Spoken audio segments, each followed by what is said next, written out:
Hi, I'm John. I'm actually one of the speakers. We had a person that was going to introduce us. We don't know where she is. So I'm going to do it instead, which is, woo, take control, which means I get to say whatever the hell I want. That's Jamie. Jamie's awesome. I work with Jamie. That's Jamie. She just talked at the main stage a few minutes ago and did a scary presentation in front of a lot more people. So for her, this must be really easy. She wrote a few things on here, actually as a cheat sheet for whoever does introduce her. So Jamie's awesome. She's the smartest person in MadPow. She's going to be kicking off this session. Now, this is really about human-centric approach to design and how this kind of human-centric approach can influence improvements in healthcare and healthcare experiences, and solve world hunger and everything else in between. We'll be talking about different case studies and processes that really improve people's lives when it comes to, I'm really ad-libbing the hell out of this. So Jamie takes perverse pleasure in untangling the complexities of the healthcare ecosystem. These are the longest words ever. Whether from the perspective of patient, payer, provider, or all of the above and more, when not busy analyzing and designing something, Jamie can be found outdoors cycling, skiing, or indoors making craft cocktails. Hey everybody, you may have heard a bit about Imagine Care is the keynote earlier. In this session, she'll be walking through some of the highlights of that process over the past year. So give a round of applause for Jamie and for me for completely destroying that intro. There. Thanks for setting expectations low, Jonathan. Hi. So you guys may have heard a little bit about Imagine Care a couple minutes ago if you were in the keynote. I'm going to take a deeper dive in this session and just kind of talk through the design process that we took over the past year and a half. So Imagine Care, what the heck is this thing? It's a health experience platform, a technical and human system that empowers people to live healthier lives and manage chronic illnesses. And there seem to be a lot of these things popping up lately, so what makes Imagine Care different? It includes a 24/7 nurse-run clinic that complements people's existing medical neighborhoods. They'll even deal with your insurance company for you. And it combines consumer-friendly health sensors with evidence-based clinical care pathways and machine learning, leaning on Dartmouth-Hitchcock's background in research and value-based care, as well as Microsoft Cloud technology solutions. So MadPow's role in all of this, where do we come in? So we've brought design, research, behavior change expertise, as well as development capabilities. And we started in the beginning of 2015, getting everyone kind of on the same page and capturing the vision at a high level. And normally we would also start a project like this with exploratory user interviews to look for opportunities, pain points, and unmet needs. But both MadPow and Dartmouth-Hitchcock have been doing a lot of work in this problem space already. So we kind of wanted to start creating something around some hypotheses that we could get in front of people to react to. So we kind of started off with a little bit of what I talked about, getting to know people, doing some design workshops. Took a little break as Dartmouth-Hitchcock figured out some of the business and technology stuff.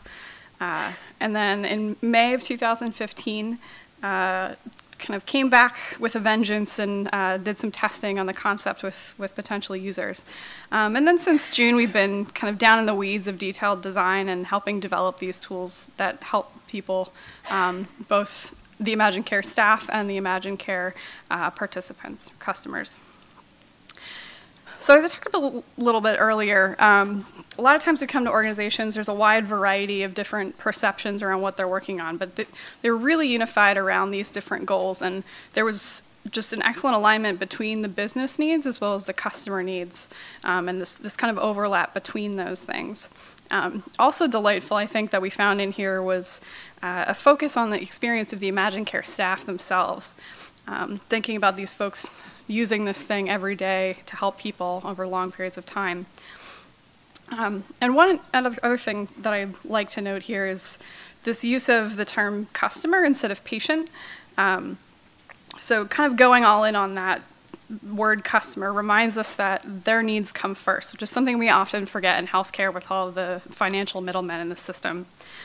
And this also accounts for the wellness kind of use case and the fact that even folks with chronic conditions aren't patients 24/7, they're just people living their lives. So it's about providing them quality and convenience of service over quantity and empowering them to take control over their health. Also note that patient engagement is not here. People kind of think of that as a goal sometimes, but it's really a means to an end. So we started off with pretty strong understanding from a bunch of stakeholder interviews, and then held a design workshop with clinicians, product managers, and executive leadership, which helped get everyone even more on the same page about what we were doing there, and start to structure and visualize their ideas. Design isn't just for the designers, it's something everyone takes part in. We sketched interfaces and brainstormed data points for the patient profile, but first we took a moment to articulate some design principles. Where goals are measurable desired outcomes, principles are the desired qualities or characteristics of a creation.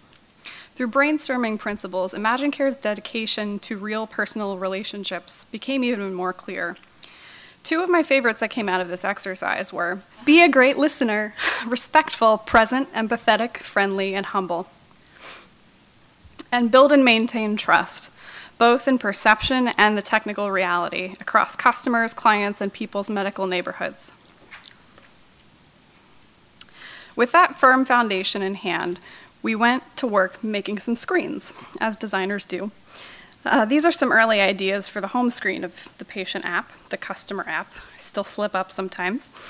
We started with the stuff that we might be able to surface to the user, things like the devices they're using, or detailed data, or tasks, or overall status.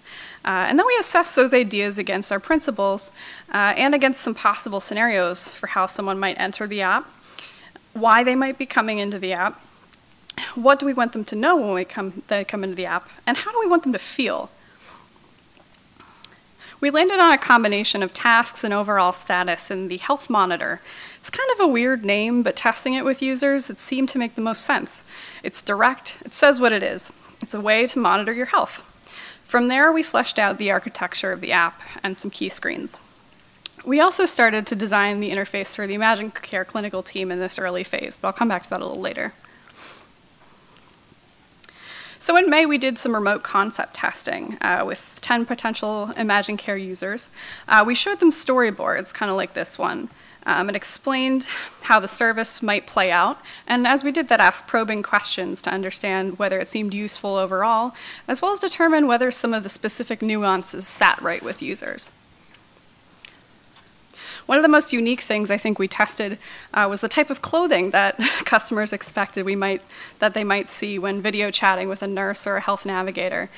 While ImagineCare is a friendly, casual, personal, super fun culture, the scrubs and the white coat were actually more expected and gave kind of an air of authority for the nurses. As I mentioned a little earlier in the keynote, we also tested potential chat interactions.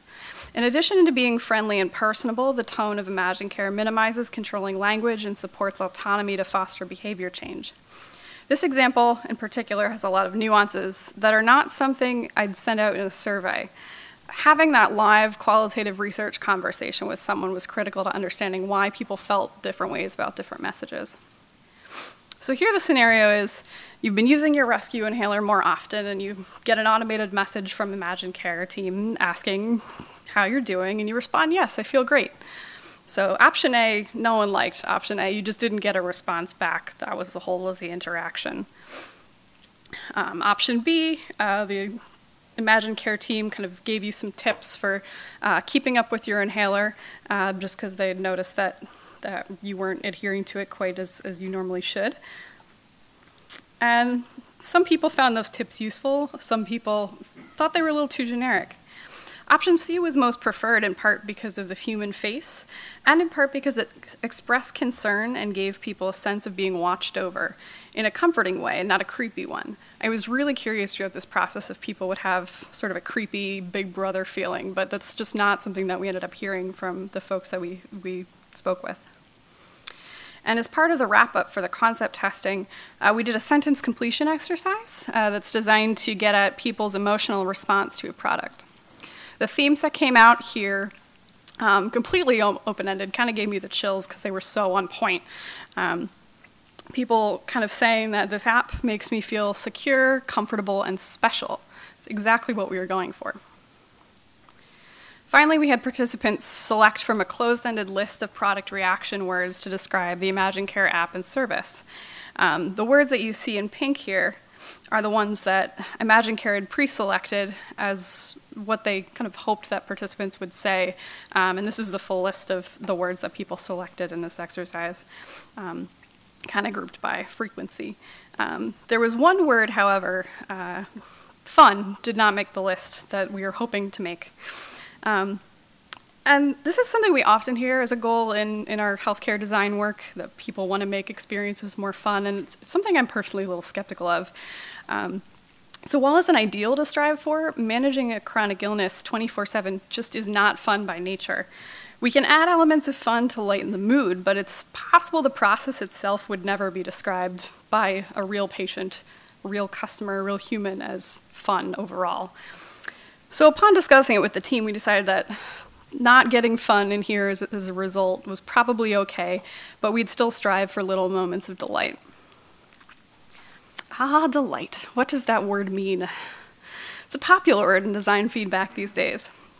In an ideal world, a lot of the delight in ImagineCare comes from having a hyper-personalized experience. It's where everybody knows your name, what's been stressing you out, and what sports teams you root for. We had this fun idea of a loading animation that might be different for different people, depending on their different interests. So you get the Red Sox score or whatever, because we know you like the Red Sox. But obviously that wasn't super practical for an early minimum viable product. So we came up with something much simpler. Spinny little sun. So in contrast, the second idea felt kind of soulless when you look at those two next to each other. It just totally lacked that sense of delight that we had in that first one. So we were hearing this phrase, needs more delight, in a lot of design reviews and weren't really sure what to put on that screen. So we kind of did another little workshop where we unpacked the meaning of the word delight, what was delight in the context of the ImagineCare brand and in the context of emotional engagement as the fuel for motivation, and then also what might not be delightful. And out of that, we got a few kind of clarified priorities. That delighting our customers means that they feel cared for and cherished, respected and understood, comfortable and confident, and amused and charmed. Those principles led us to this. So we wanted something based on that that felt a little human, that acknowledged you a little bit, or felt like it, that it acknowledged you like you were a person. So hopefully that kind of made you feel that way compared to some of those other options. We then worked closely with our developers to get that implemented and fine-tune it for the real world. So the blinking that you saw was actually an idea from one of our developers to account for the variable load times. On the clinician side, this is really nerdy, but one of my favorite things about this entire project was being able to design a web application for clearly defined hardware context, because in this era of responsive web design, you're constantly designing for screen sizes unknown. It could be a mobile phone, it could be a tablet, it could be a big screen like this guy. So it was just so refreshing to be able to ask the team, what are you using? And they had exact resolutions. And we not only got one screen, but we got two. And we hear a lot in designing clinical systems that it's just too many clicks to get to the information that I need. So having these two big screens was really, really useful in being able to prioritize information and try to get everything, this kind of really robust view about a patient or a customer, keep doing it, about the customer, just all in one glance. So as you can see here, we've got some different orientations we tried out, and Mike from ImagineCare had some really creative ideas for different monitor arrangements. We were actually a little in love with the side-by-side portrait vertical ones there, but then we had one of the nurses, Megan, test that during her workday, and was a little concerned, kind of made her neck hurt and stuff, so we kind of stuck with the traditional landscape layout there. And the goal was really to create something that looked very different from a typical medical record system, something that people could sit in front of and be engaged with 8 hours a day, something that had that personality of the ImagineCare staff, and something that emphasized the humanity of the people that they would care for. We came up with these big cards emphasizing each person's name, current needs, and whether the ImagineCare staff had interacted with that person, so we could kind of encourage building relationships with the same people over time. And these cards are sorted by an urgency algorithm, but they also leave a degree of choice in the staff member's hands to determine kind of which item needs most urgently attended to, or if there's a person that I know better, then I can reach out to that person and not just be dictated to by a vertical list. Actually, an early version of these had some photos of the folks. You would think human faces, of course, trying to keep it human.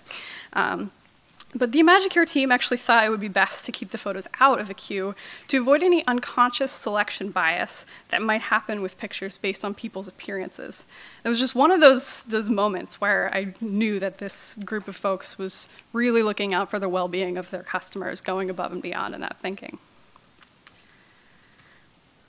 So customer record, as I mentioned, shooting for minimal clicks. We've got the customer profile on the left and vitals data and things like that. And then on the right, the workflow and communications aspect.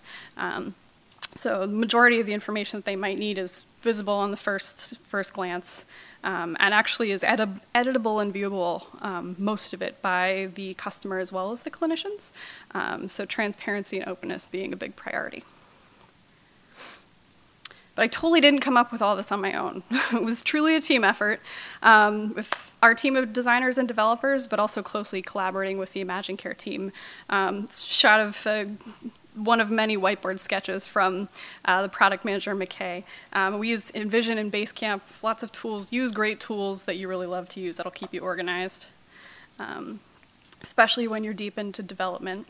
It's important to work closely, collaborate with developers over time, and make sure that the soul of the experience that you've designed is still coming to life. So I'm being told to stop, so I'll wrap up real fast. Test and collaborate with your users, just a couple actionable takeaways I wanted to share. May seem obvious, but especially the clinical users really collaborating with the nurses, I think, gave us a lot of unique insight in this process, and testing for emotional engagement as well as usability. Mind those little details, especially the language, and know thyself. I think it's really important even from the start and also throughout the editing process, because whittling your dreams down to an MVP is painful but necessary. So when your values are clear, making decisions becomes a lot easier. Thank you.